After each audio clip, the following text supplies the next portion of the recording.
So ever since the new Animal Crossing DLC came out, right, and you can do the Happy Home Designer and essentially the entire catalog of decorative items. So all of your couches and your chairs and your outdoor decor and volcanoes, everything, wallpaper, floors, all the things are just unlocked for these builds that you're doing for clients, which are just other villagers that come in because there's like over 400 of them. There's a lot of Animal Crossing villagers. I've been obsessed. And so I spend like the first hour and a half of every single day on the Switch. Like while I'm doing my run, I'm on the Switch. And so I'm doing, and it's that.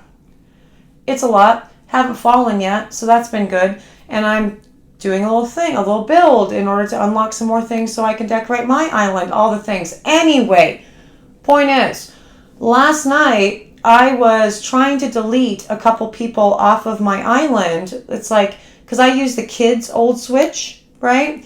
And they've gotten their own Switches since, new and upgraded Switches. And I use their old one to do Animal Crossing or whatever. And they have like 12 accounts on there. And they're all like made up accounts for the cats and stuff. So they have active houses sitting in my Animal Crossing island for their cat, but their cat is obviously never going to log on, and it's messing up my design of the island. And so I did a Google search on how to delete a user or whatever, and I deleted myself. And so my island is gone, and I have nothing, and I have to start from scratch. And that sucks. And that's been my day. And that has nothing whatsoever to do with what we are making today. It's just, this is my day, and that sucks because I put a lot of work into that, guys. It's like an hour and a half every day. I'm working out. I'm checking on my villagers. All gone. All done. Sucks. I will tell you what we are doing in just a minute, but before I do, hello, I am Mrs. Soap and Clay. I'm big sad that I'm no longer on my own Animal Crossing island anymore. Let's make stuff.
How's it going, Sudsers? Welcome back to the channel. You are at Soap and Clay, where we make all the soapy things. And you are here for day 227 of 365 days of soap. And today we are doing the whipped sugar soap scrubs for the, winter/early spring line, but also for the Grey's Anatomy line, because we loved some of these scents so very much that we wanted to use them in a couple other products and really round out the Grey's Anatomy theme. So I am going to be using an actual base for this whipped sugar soap scrub from Stephenson, and then we are going to do a test of that base versus the whipped sugar soap scrub recipe that I gave you several months ago on the channel from scratch from a soap paste, a recipe that I also gave you, to see how the two lather against each other. So let's get to the video. We can talk about the benefits of using a base and whether or not you need a preservative in any of these things and all the jazz, in the video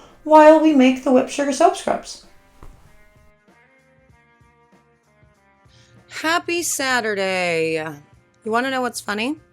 Cool. Gonna tell ya. Today, I have made breakfast, like actually properly made frickin' breakfast.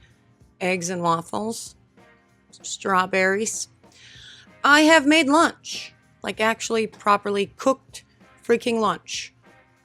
Fajita bowls. And I will be making dinner. And I am doing all of that to avoid the thing that I'm supposed to be doing, which is web work, in order to get my freaking website back up. And every time I start, because it's just such a pain in the ass process, I get very overwhelmed and look at all of these soaps and everything I have out all lined up ready to like photograph. But then it's like, oh, well, let's double check and make sure the description is right. And let's make sure it's in the right category. And what about this? And then let's focus on the sub boxes. So it all ends up this crazy, very not streamlined process at all, even though I am starting out like streamlined, i.e. all of my soaps are out and labeled and stamped and ready to be photographed.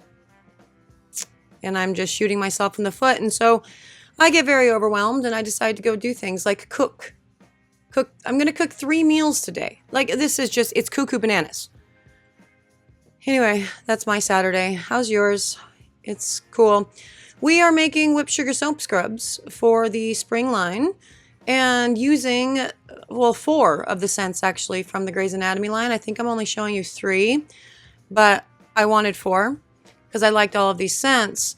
And the actual whipped soap base, we are using a base that is purchased. And so it's the Stephenson's base. And I wanted to show you the difference between the Stephenson's base and the base, the whipped soap recipe that I gave you from scratch, and just to see, so you guys know.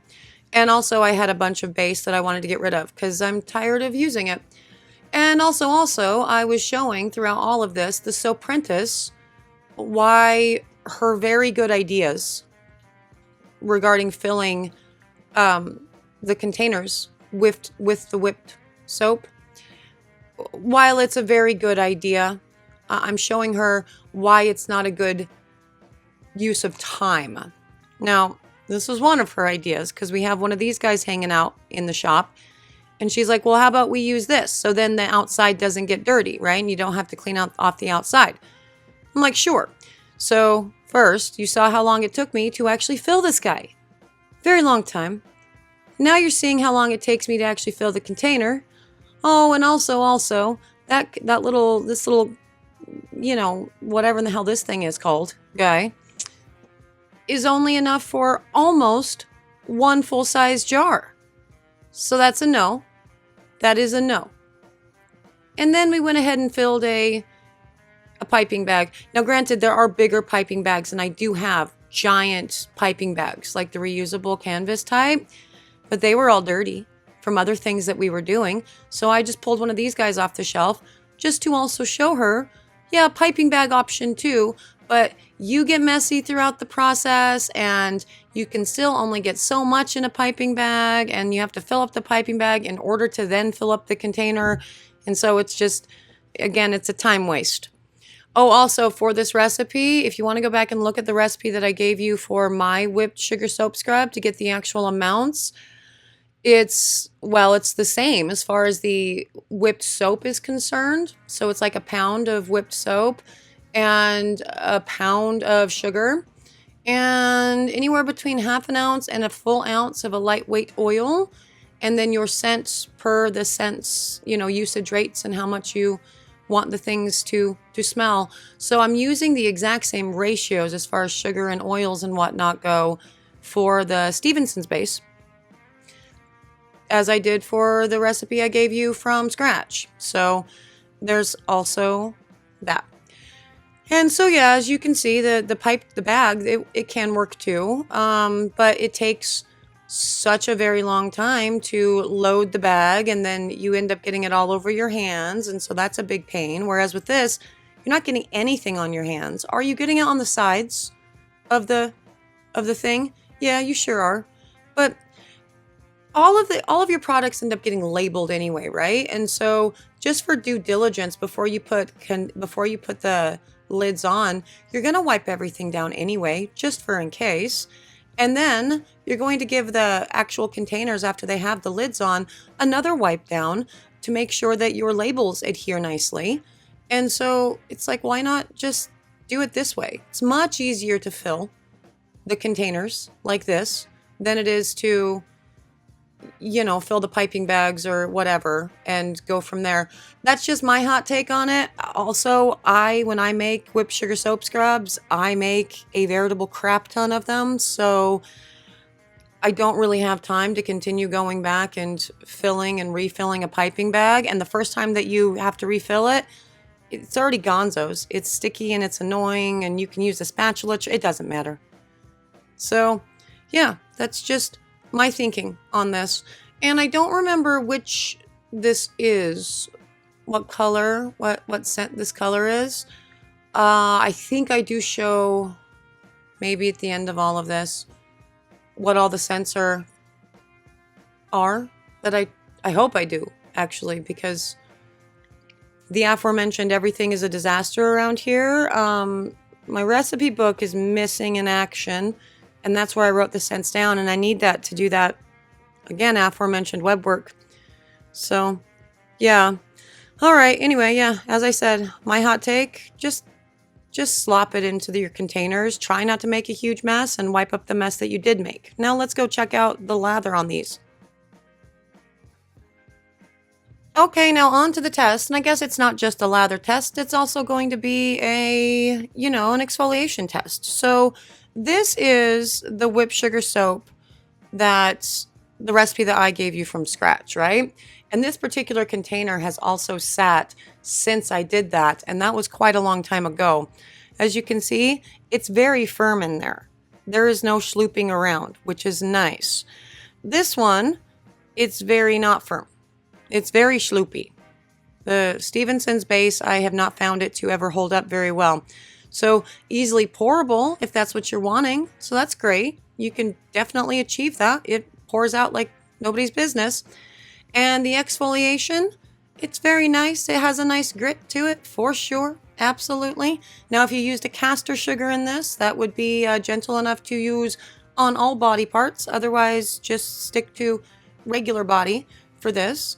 And we can also see how it works as an exfoliant on the arm, and you can see the gritty bits, and it's very nice. That's maybe a better shot. And also adding some water to it creates let's do the whole thing. Let's show you the whole thing. As an exfoliation, which I like to do on damp skin, so this is my process. And once that's been done, you add the water and nice little bubbles, but mostly it's going to be a nice creamy lather more than anything else that will rinse away cleanly, which is definitely something that you want with a scrub of any type. You want it to rinse away cleanly without your skin feeling overly logged down with moisture or underly so to that. Now, while this does not just sloop out of the package, it has a beautiful texture to it once you scoop some out. So this is a scooper, not a pourer. And as you can see, the exfoliation also still there. Got some nice gritty bits there as well. And it's going to, slide onto the arm much the same as the other one. Nice exfoliation with that as well. I see exactly zero difference, but you really kind of aren't going to because it's the exact same amount of sugar. And then adding water to it, again, rinses away cleanly. And then when using it in big form and all of the water and whatnot, nice creamy lather with tight, tiny bubbles. So for those people who have been asking the difference in bubbling and all of that between my recipe and the foaming bath butter from Stephenson's, there it is. That's the answer. There's your test. Now you know. And I think, I'm just showing you 3 for this. So there's all 3 of them. That's day 227. I don't know what scents I used. Oh no. And there they are, 3 whipped sugar soap scrubs for the January, February, maybe March line. I don't know. We'll see how long I want to carry them with some of the scents from the Grey's Anatomy soap line. And the 3 scents that we selected for this, I think are great. They're very unisex, they're very awesome, they're very, very sexy, and they're perfect. And as you can see, there is some difference between the base, the Stephenson's whipped base, and my base, but Not a lot. So if you're interested in, making a whipped sugar soap scrub on the cheap, definitely go back and check out my recipes. I don't remember what days those are, but they're there. It's a thing. I gave you those. So go check those out for sure. Now, as far as the preservative concern, I mean, you can go either way with preservatives. A lot of people have been asking me to do a deep dive on preservatives and knowing which one to select and the right time to put things in, like a preservative, into a recipe. And I get it because there's a lot of misinformation just out there kind of in general about preservatives and, the right time to put them in. That information is reasonably true, but the way that it's being presented these days is very confusing. And all of the different preservatives that are actually out on the market these days, that probably does warrant a deep dive in and of itself. And so I will put it on the list of things that we should dive deeper into, really. But as I said, with this thing, you really can go either way, either with a base or with your recipe from scratch. You can do, you cannot do.